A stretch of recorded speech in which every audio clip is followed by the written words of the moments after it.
Il presidente del Consiglio regionale Mauro Bordin ha incontrato oggi a Trieste l'atleta goriziano campione di paraciclismo Andrea Tarlau, reduce dal bronzo conquistato ai recenti mondiali di Glasgow. Bordin si è complimentato con colui che, con il suo coraggio e la sua determinazione, incarna lo spirito friulano. Un grazie al campione mondiale che già guarda con grande concentrazione ai mondiali su pista di marzo 2024. A lui va il ringraziamento del Consiglio regionale del Friuli Venezia Giulia per aver rappresentato e incarnato benissimo in questi anni di carriera lo spirito della nostra regione, quindi forza, determinazione, coraggio, impegno che gli hanno consentito di coniugare l'attività sportiva con il lavoro e con gli impegni familiari. Decisamente emozionato Tarlao che rivela: Non me lo aspettavo, ci ho creduto tanto, non era nelle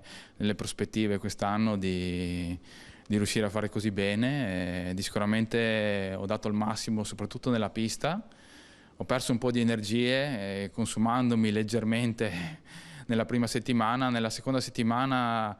ci ho creduto fino alla fine, ho tirato fuori tutta l'energia che avevo e ho portato a casa questa medaglia. Rimettiamo in ordine un po' le idee,